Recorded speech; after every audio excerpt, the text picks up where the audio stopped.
हिंदी और नन हिंदी के लिए आज मैं आपको ऐसे इम्पोर्टेंट निबंध बताने वाला हूँ जो परीक्षा में बहुत महत्वपूर्ण है। कई कई तो ऐसे निबंध है जो कि 1 साल बाद 1 साल तक यानी कि इतना ज़्यादा उनका रिपीटेशन का ट्रेंड हाई है कि वो लगभग हर साल के शिफ्ट में रिपीट करते हैं, या नहीं तो 1 साल गैप पे रिपीट करते हैं। तो इम्पोर्टेंट निबंध को अगर आप लोग पढ़ लेंगे तो काफ़ी हद तक आपका काम हो जाएगा। कैसे? तो देखिए, इसमें रिस्क थोड़ा कम है। रिस्क कम इसलिए है क्योंकि निबंध में आपको 5 क्वेश्चन दिए जाते हैं और उनमें से एक क्वेश्चन बनाना होता है। यानी कि यदि आप चुना हुआ इम्पोर्टेंट 10 गो निबंध भी पढ़ लेंगे और उसमें से कोई एक गो भी अगर आ गया तो आपका काम हो जाएगा, क्योंकि बनाना एक ही होता है। तो आइए बात करते हैं कई श्रेणियों से इम्पोर्टेंट निबंध की। तो सबसे पहला जो हम लोग एक श्रेणी वाइज बांटते हैं, फिर अलग से भी बोलेंगे। तो एक श्रेणी हमारा आता है त्योहारों का श्रेणी, यानी पर्व वाला श्रेणी, और एक बांटते हैं हम लोग ऋतु का श्रेणी। तो देखिए, ये ऋतु के श्रेणी में यानी मौसम में जो सबसे इम्पोर्टेंट निबंध किसी मौसम का है तो वो है वर्षा ऋतु। एक वर्षा ऋतु आप लोग जरूर पढ़ लीजिए, और अगर ग्रीष्म सर्दी किसी भी ऋतु ऋतु पे आएगा तो आप लोग तो बना ही देंगे, नो डाउट, क्योंकि मौसम के बारे में सबको जनरली हमारे लाइफ में थोड़ा मेन चीज़ निबंध में क्या है कि आपको आंसर राइटिंग स्किल पे कमांड होनी चाहिए। बाकी आप कुछ भी किसी तरह से भी लिख देंगे, 9 नंबर ऐसे ही आ जाने वाला है। तो वर्षा ऋतु जरूर से आपको पढ़ लेना है, ऋतु में एटलीस्ट। पर्व की बात करें तो देखिए, काफ़ी इंपॉर्टेंट कुछ चीज़ें आता है पर्व में, जैसे कि एक हो गया हमारा होली। मैं पहले बात करता हूँ नन हिंदी की, फिर बात करता हूँ हिंदी की।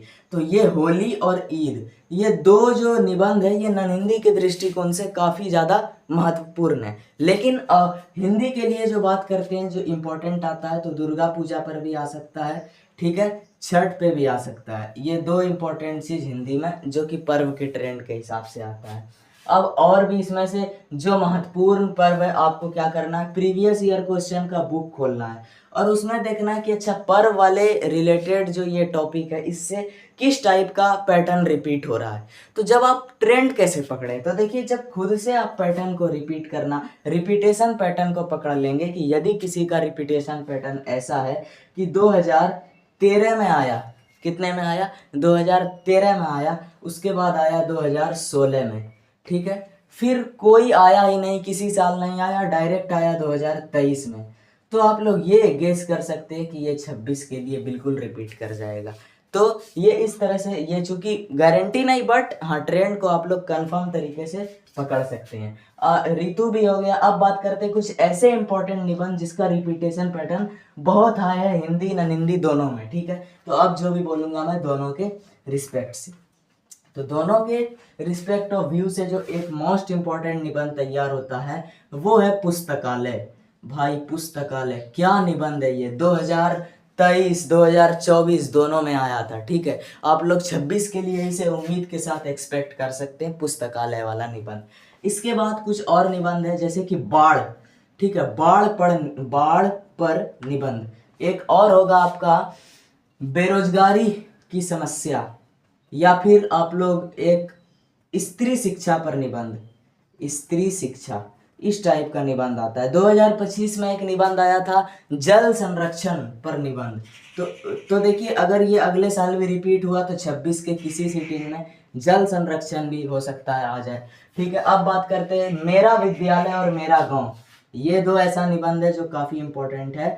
मेरा विद्यालय यानी आपका अपने स्कूल के बारे में लिखना है, और एक होता है मेरा गांव, मेरा विद्यालय और मेरा गांव, ये भी एक बहुत इंपॉर्टेंट निबंध की श्रेणी में आता है। एक्स्ट्रा में मैं 2026 के लिए एक एक्स्ट्रा दे रहा हूं जो कि ट्रेंड से बाहर है, बट अब तक वो इंपॉर्टेंट की श्रेणी में रखा गया है। तो ऐसे एक्स्ट्रा में आने वाले दो निबंध मैं आपको देने वाला हूं जिससे आप आने की उम्मीद कर सकते हैं। तो चलिए फटाफट लेते हैं उस निबंध को। तो उस एक्स्ट्रा आने वाले निबंध का जो नाम है वो है वृक्षारोपण। सबसे पहला जो है वृक्षारोपण, और एक दूसरा है आपका टेलीविजन। टेलीविजन ये जो है काफ़ी ज़्यादा इम्पोर्टेंट निबंध की श्रेणी में आता है, ये दो। लेकिन ये ट्रेंड से बाहर है, लेकिन इम्पोर्टेंट की श्रेणी में कभी भी साल, किसी भी साल अगर आ गया तो ये ट्रेंड में आ जाएगा, ठीक है। अब बात करते हैं हम लोग, एक और निबंध दे दिया जाए क्या, ठीक है। एक और निबंध ले लीजिए आप लोग, राष्ट्रीय पर्व से रिलेटेड, स्वतंत्रता दिवस या गणतंत्र दिवस। ये तो मैं आपको ऐसा कोई शॉर्टकट नहीं बता रहा था कि 1 2 3 निबंध ऐसे पढ़ लो जो फिक्स आ जाएंगे। आपको हमेशा श्रेणी बांट के पढ़ना है, जैसे कि आप पर्व के श्रेणी का इम्पोर्टेंट पढ़ लीजिए, राष्ट्रीय पर्व से रिलेटेड कुछ जैसे इम्पोर्टेंट पढ़ ही लीजिए। आप पढ़ सकते हैं खेल से रिलेटेड, मेरा प्रिय खेल, वेरी वेरी इंपॉर्टेंट, मेरा प्रिय खेल बहुत वीवीआई निबंध है, इसका रिपीटेशन पैटर्न इतना हाई है कि ये भी बहुत इंपॉर्टेंट निबंध है, मेरा प्रिय खेल।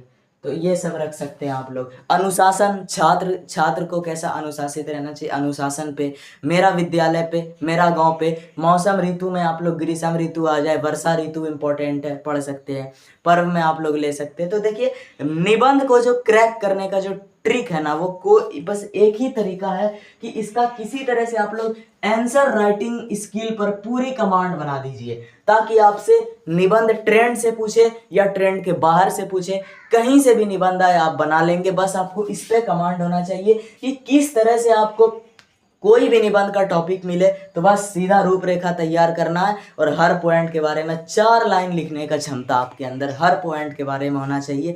ऐसे ही आप 3 पेज किसी भी टॉपिक पे लिख देंगे। और ये कैसे इस पे कमांड बैठेगा, तो ज़्यादा से ज़्यादा प्रैक्टिस कैसे होगा, पीवाईक्यू खोलिए और जो इंपॉर्टेंट निबंध मैंने बोला खुद पहले वेरीफाई कर लीजिए और अपने दृष्टिकोण से भी जो इंपॉर्टेंट आपको लगे उसको देख देख के ही सही कॉपी में लिखते जाइए। 5-6 निबंध लिखने के बाद हल्का कम देखिए, थोड़ा और कम देखिए। इस तरह से एक टाइम पे आप देखना ही बंद कर दीजिए और धीरे धीरे खुद से लिखने का क्षमता आपके अंदर बिल्ड होने लगेगा। कितने पेज में लिखना है, ठीक है। तो निबंध जो ऑफिशियल इंस्ट्रक्शन होता है 250 से 300 शब्दों के अंदर। बट अगर आपको अच्छा नंबर चाहिए तो कोशिश कीजिए कि आप किसी भी निबंध को 3 पेज, ये टॉपर ट्रिक है, 3 पेज के अंदर सिमटाइए। एक पहले पेज में आपका आना चाहिए, पहला पेज में आपका आना चाहिए रूपरेखा और भूमिका या परिचय।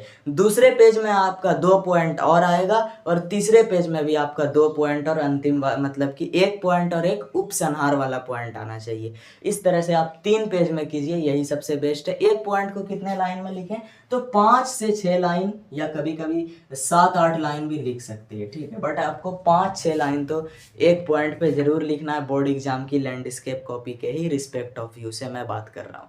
अब बात करता हूँ कुछ आवेदन पत्र भी जान लीजिए जो कि थोड़े से इम्पोर्टेंट है, ठीक है। तो आवेदन पत्र में बेसिकली आपका जो बहुत सारे आवेदन पत्र है, बट अब जो आपका आने का जो ट्रेंड रहता है ना यहाँ पे, वो रहता है प्रधानाध्यापक। ये इनसे आवेदन पत्र का पुराना संबंध है मेरे भाई, प्रधानाध्यापक, ठीक है। प्रधानाध्यापक का जो सबसे किसी भी टॉपिक पर आपका आता रहेगा, जैसे कि आएगा 2 दिन की छुट्टी के लिए, बहन की शादी की छुट्टी के लिए, 4 दिन की छुट्टी के लिए, स्वास्थ्य समस्या के कारण छुट्टी के लिए। तो अगर आप एक बार इसको सही से प्रैक्टिस कर पाते, एक बार आपका यहाँ पे ट्रेंड बन जाता है कि हाँ हमको इस पे भी कमांड हो गया, किस फॉर्मेट पे हमें आवेदन पत्र लिखना, इस पे अगर आप कमांड करके लिख लेते हैं तो ये बहुत बहुत बहुत इंपॉर्टेंट होगा। क्योंकि एक प्रधानाध्यापक पे कमांड करने से उम्मीद है कि आपका काम हो जाएगा।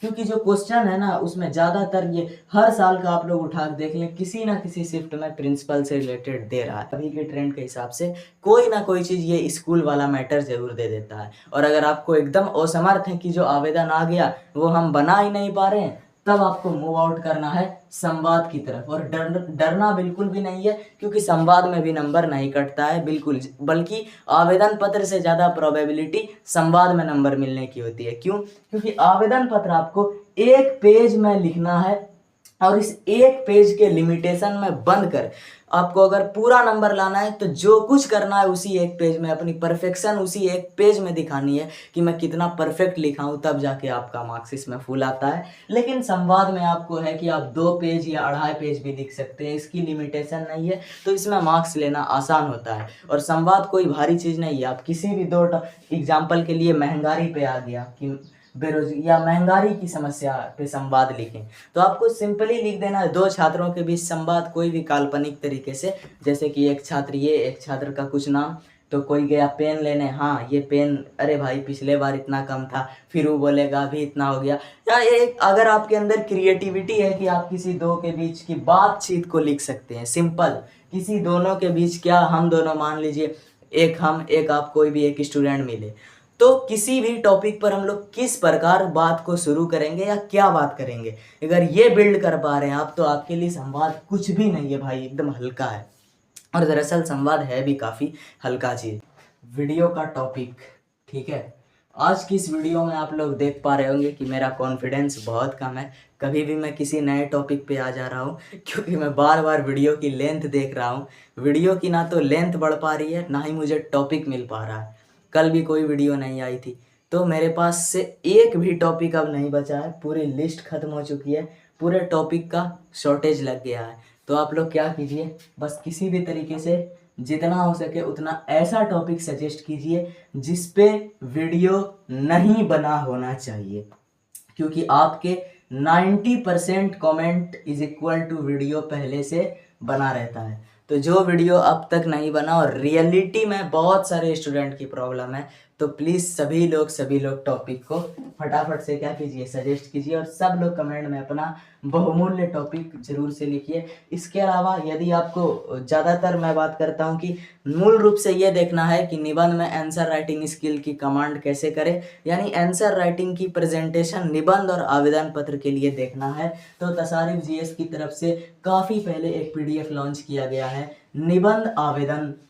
निबंध आवेदन नाम से। इस पीडीएफ में इम्पोर्टेंट वाले वीवीआई निबंध आपको देखने को मिलते हैं। इसके अलावा इम्पोर्टेंट वाले आवेदन पत्र सारे देखने को मिलते हैं, और सबसे बड़ी खासियत कि इस पीडीएफ में जो लिखा गया है वो हैंड रिटेन मेरे द्वारा एक लैंडस्केप कॉपी पर लिखा गया है, और कितने पेज में, कितने लाइन में, कैसे कैसे, किस पेन से, किस तरीके से प्रेजेंट करना है, वो सब इसमें बताया गया है। और मेरा हिंदी में 97 मार्क्स आया है बिहार बोर्ड में, जहाँ पे 1 मार्क्स ऑब्जेक्टिव ओवर अटेम्प्ट के कटे हैं। कुल मिला के 2 नंबर ही मेरा हिंदी में कटा है। तो ये मैंने कैसे प्रेजेंटेशन किया था, कैसे प्रैक्टिस किया था, वो सब इस निबंध आवेदन पीडीएफ में है। और ये पीडीएफ काफ़ी पहले से और अभी तक अपने फिक्स प्राइस 49 पर अवेलेबल है। आप लोग लेने के लिए सिर्फ इस नंबर पे व्हाट्सएप करें 9798973345, और वैल्यूएबल टॉपिक कमेंट जरूर कर दे, ताकि आपके लिए बहुत बेस्ट कंटेंट रेडी हो सके। कंटेंट का टॉपिक जेन्युइन होना चाहिए, रियल प्रॉब्लम होना चाहिए, कोई ऐसा टॉपिक नहीं होना चाहिए जो कि बिल्कुल ये इस लेवल का, 0 लेवल का है कि पेन से, कौन से पेन से लिखें, ऐसा फालतू टॉपिक नहीं, बिल्कुल रियल जो कि आपकी टॉपर स्ट्रेटेजी से रिलेटेड हो, वो टॉपिक आप लोग कमेंट कर सकते हैं।